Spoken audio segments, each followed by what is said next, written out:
the wall again is not going to be on your mind.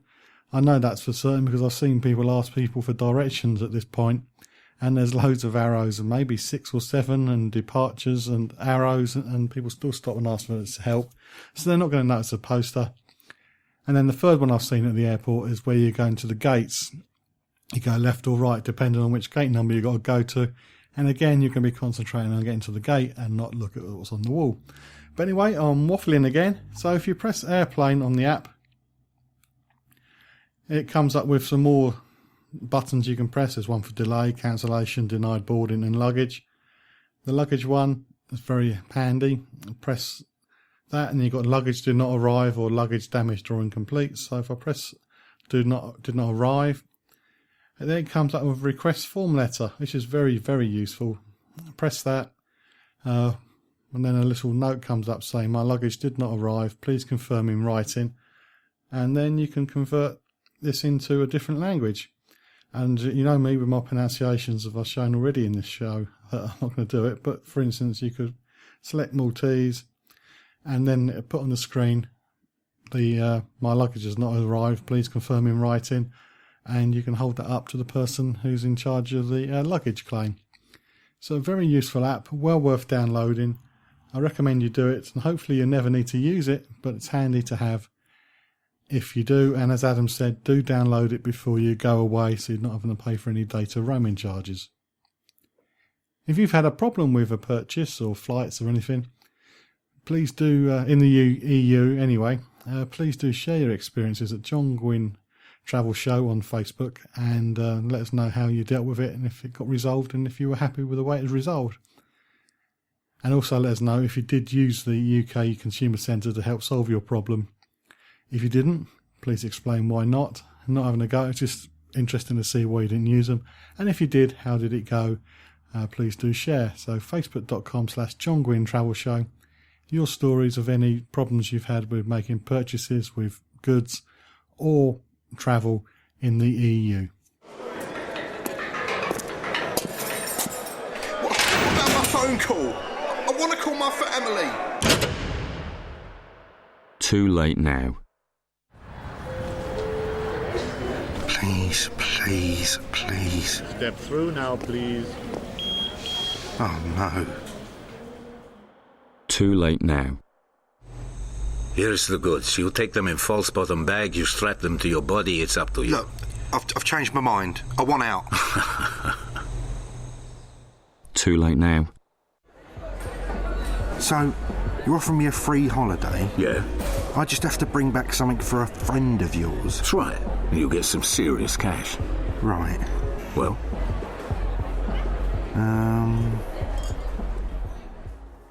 Not too late.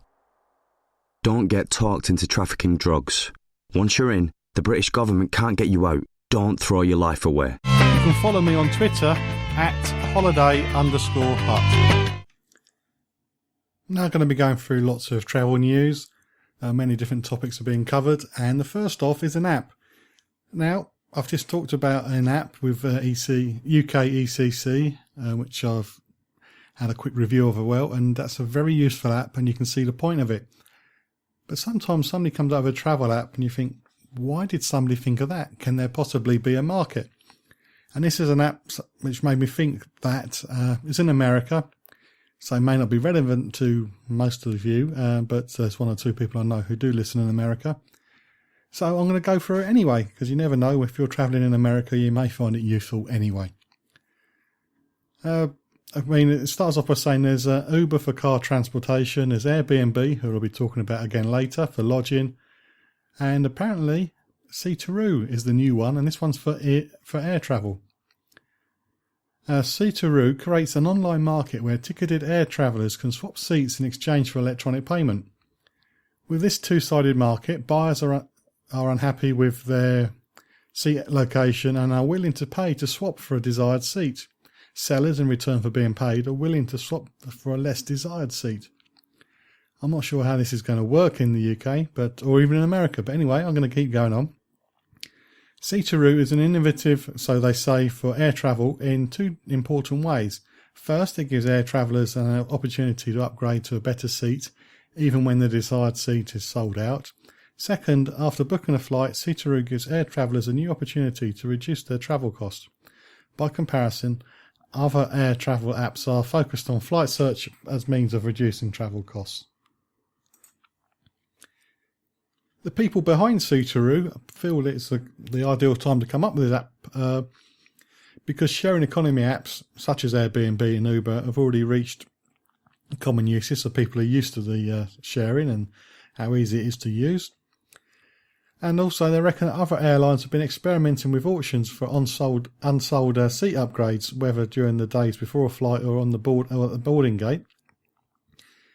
Thirdly, the potential for a seat swap app to positively disrupt passengers' air travel experience was recognised as with the prominent Air Passengers Experience Association's conference in September 2015. And lastly, airports and airlines continue to expand and improve their Wi-Fi offerings. As I mentioned last week, the international airport in Aruba has given free Wi-Fi, so that is coming, or maybe just not in the UK airports at the moment. Anyway, if you're interested, you can find out more at www.seatoroo.com, and if you are going to the US and you fancy giving it a go, please do let us know how you got on by leaving a comment at facebook.com/John Guinn Travel Show and start the posts with Seatoroo, this is what happened. I'm going to have a long think about if there's any apps I can come up with. There must be something that's not been covered in the world of travel where it's just screaming out for an app. But I have to keep thinking on that one. As I mentioned a few weeks ago, Visit Scotland are very active in getting the message out about visiting Scotland for your holiday, and why not? It's a great place to go to. And I'm not just saying that because my wife is Scottish. She's not listening at the moment anyway. But there's a couple of stories. One is a good, positive one, and one not so. I'll leave you to decide which is which. But anyway, Yacht Britannia has been officially named Scotland's best visit attraction for each of the last 10 years, and this is as rated by the national tourism organisation Visit Scotland.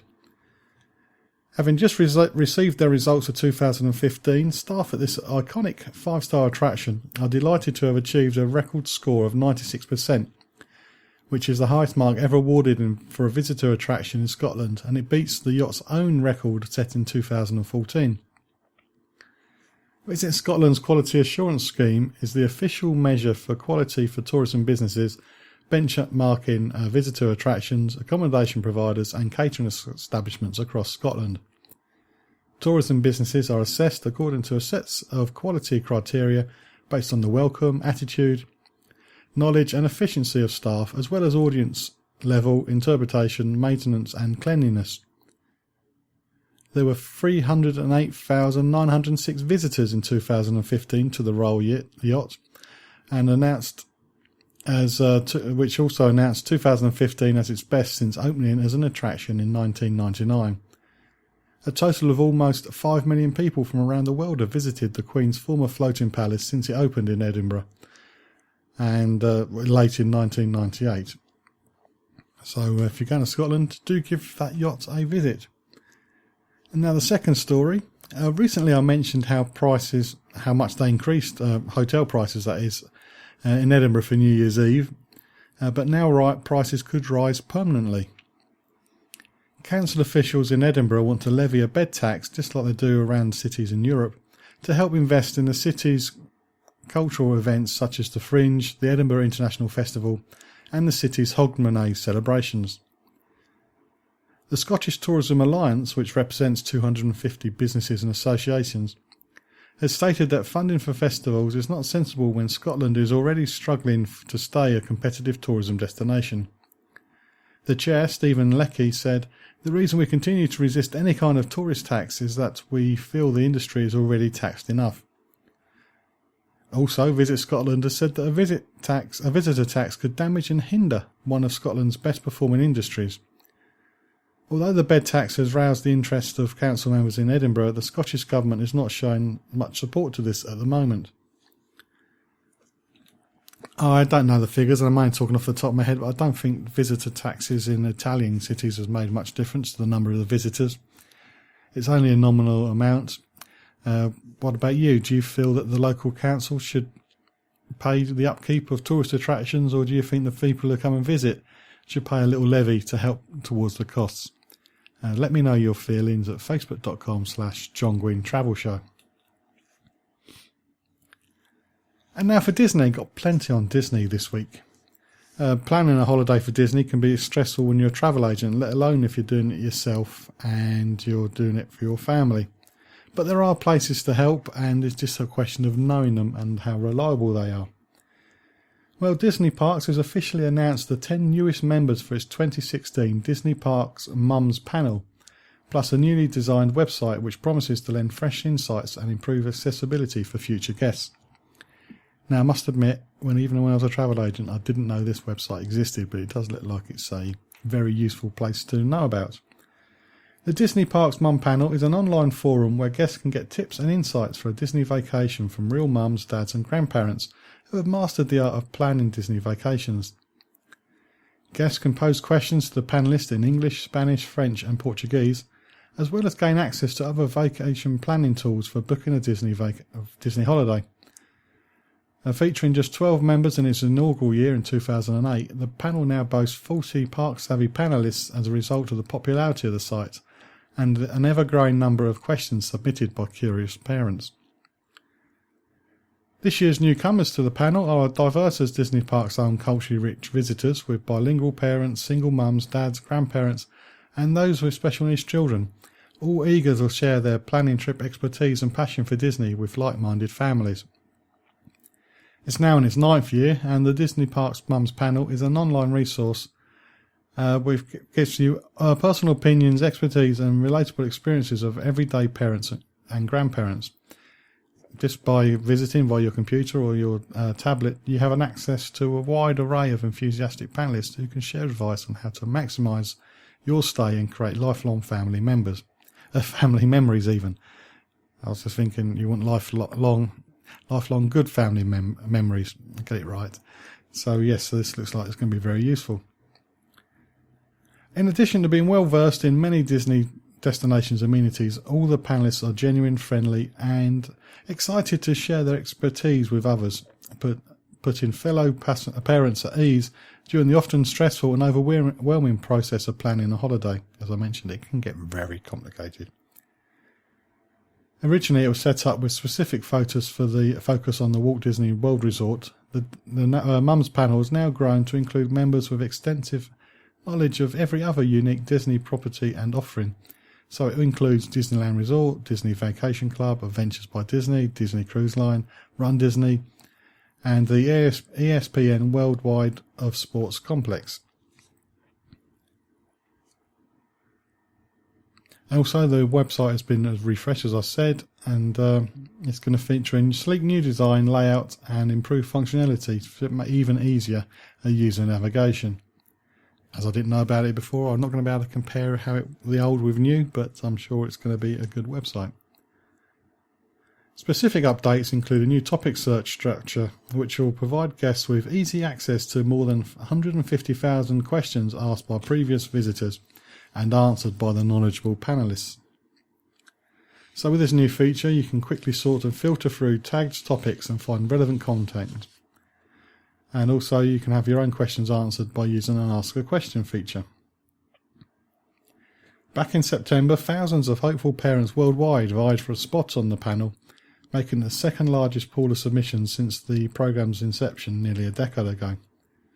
There were 3 rounds of interviews, essays and video submissions, and out of that a strong group of 10 passionate parents and grandparents were chosen.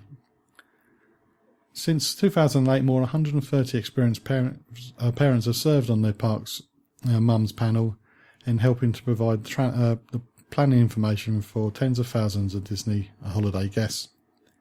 So to find out more about this, and I've bigged it up as best as I can, you go to http://disneyparksmumspanel.disney.go.com.